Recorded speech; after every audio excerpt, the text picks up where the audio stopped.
The Last Door is an indie game created by developers known as the Game Kitchen. It was published through the help of Phoenix Online Publishing and also Plug-in Digital. This was another game that was funded via Kickstarter, and due to the episodic nature, when enough funds were gained, another episode was released. The Last Door in its entirety composed of 2 seasons, each containing 4 episodes.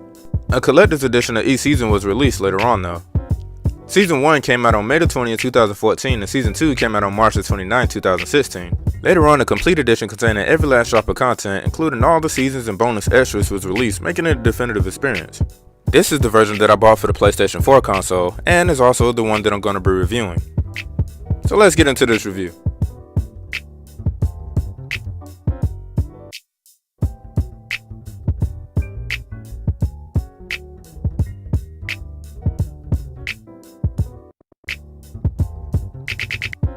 The Last Door's primary selling point was being a low-res game, and it is, but within the context of the game's story and atmosphere, the visuals actually work perfectly for this game. Each episode of The Last Door begins with an intro that puts me in the mindset that I'm not just playing a game, but an interactive show that could be on Netflix. Now when it comes to the actual game, there is enough formation of pixels to make out what is going on.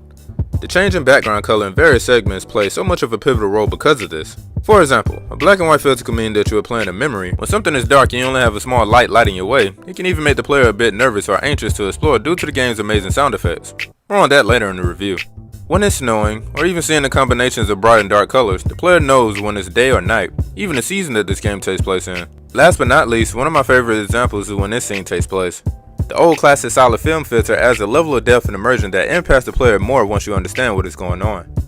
The Last Door takes what essentially so simple in visuals and crafted a game that effectively delivers a story that is memorable. In the time of games where many people are so focused on how realistic graphics are nowadays, this game proves that graphics does not always have to be so realistic in order for it to be an appealing game. When the presentation is placed within the context of the game's story, even the simplest approach and appearance can evoke a range of emotions and thoughts. This is something that not everyone can pull off, even with the most advanced in equipment.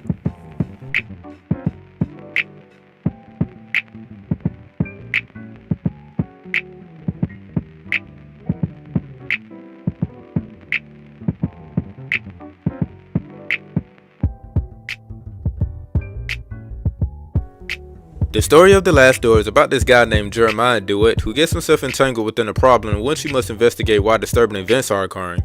This leads him into the realms of the supernatural with his psychological stance on what is real being questioned. The story involves characters whose backstories are explored, some of which has ties to the main characters, making interesting and shocking revelations as to what part they play in the overarching mystery. And that pretty much is the gist of it. Now personally, I thought that this game was not going to be as good as it is, just based off of the premise and how this game looks.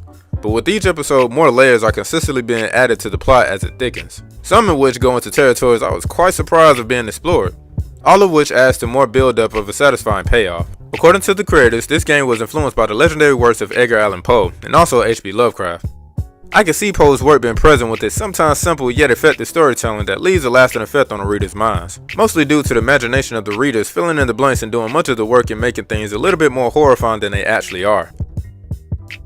As far as Lovecraft's work, that pops up every now and then within the narrative. You see, Lovecraft's works dives deeper into the unknown, dealing with things that exist outside of the human being's comprehension, logic, and understanding. This is explored notably through the monsters like Cthulhu that don the Lovecraftian mythos. According to him, these creatures' mere presence will drive mortals mad and insane. But like a moth to a flame, it's this very curiosity that draws some humans towards tampering with things that are unknown, such as the afterlife, forbidden practices, sciences, presumably magic, and rituals where you see a whole lot of people of the occult involve themselves in. And as I played this game, I can see some of the elements of these things being borrowed for this game. I also would not be shocked if Stephen King has some sort of a hand in inspiring this game as well, specifically from his work entitled It. When you play this game, you'll understand why I said that. But overall, the story is very satisfying to say the least, and can be enjoyable with the cost of investment to be paid as a toll for admission.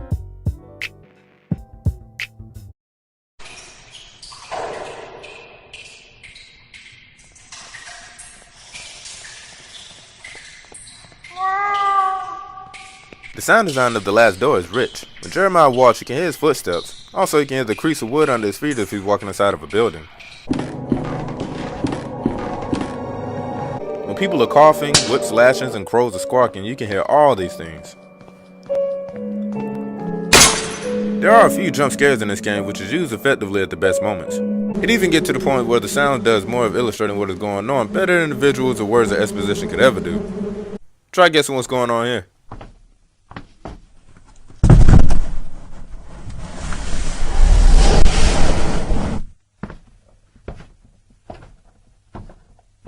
More than likely, yes, it's exactly what you think it is.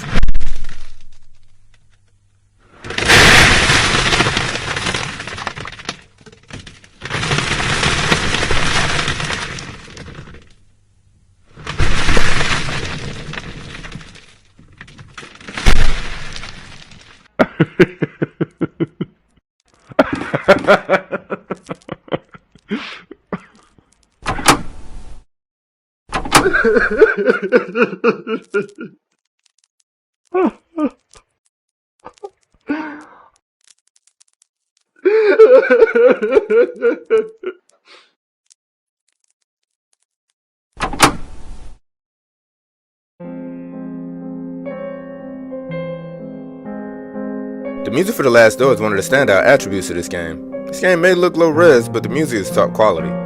It is atmospheric, moody with an elegant yet melancholy tone. The piano keys and string instruments that are all over this soundtrack sound somber, and almost like there's always a funeral going on. My favorite tracks from this OST is Letter to a Friend, the first song that caught me by surprise when I was playing this game.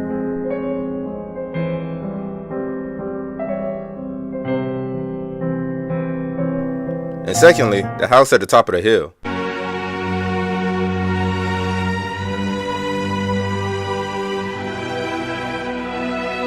The music of Last Door was done by Carlos Viola, the same one that will go on to do music for Blasphemous. Links to where you can purchase this OST will be provided in the description below.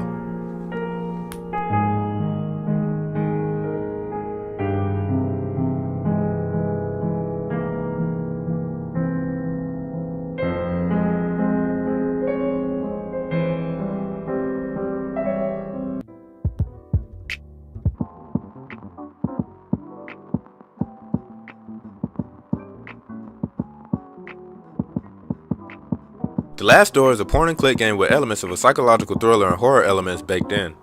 You as the player goes from level to level examining everything you see in the hopes of learning more about what is taking place. You can do this by reading letters, talking to people, and more importantly, obtaining items. Once you find certain items, you will be able to solve puzzles and combine them with other items as a means of progressing forward in the game's narrative. Other puzzles other than using items will require you just to do a simple point-and-click. This game does what it set out to do. This is the type of game for people who like games that are story-based rather than action. This game is not that long, but within the time frame given, it packs a punch for lack of a better wording. The beauty of this game is within its simplicity, the very thing that will either draw players towards this game or make people walk away. The only criticism that I have for this game is how the player could find themselves being lost. You see, because of how this game is designed, it doesn't make everything very clear-cut. Actually, from time to time, there may be a moment out of frustration where the player might end up walking into a room and trying every item they have in the inventory on everything that may seem interactive. But other than that small criticism, I'm going to give this game an 8.5 out of 10. I enjoyed this game to the very end, and I didn't even talk about the extra features that's within the complete editions. These will be more satisfying after you complete the season, seeing that you'll be more familiar with the plot and its characters. Speaking of the ending, someone asked the question sometimes back to the developers in regards to possibly having a season 3. They asked this question via the Game Kitchen's official website.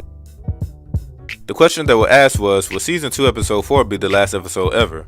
Their response was, for now, all we know is that we want to give something else a try. We've been working on The Last Door for more than 2 years, and it's increasingly evident for us that we, as artists, need to give something else a try. This doesn't mean that there won't be a third season at some point, but for now, we'll be granting us the chance to take some risks with the new game. And they did. The creators went on to create a Metroidvania-like action game known as Blasphemous. I will be reviewing that game soon enough. Anyway, The Last Door Complete Edition is well worth the price of $15. And it's available now for Steam, PlayStation 4, Nintendo Switch, Android, and Apple iOS. I suggest you go ahead and pick it up. It's pretty good.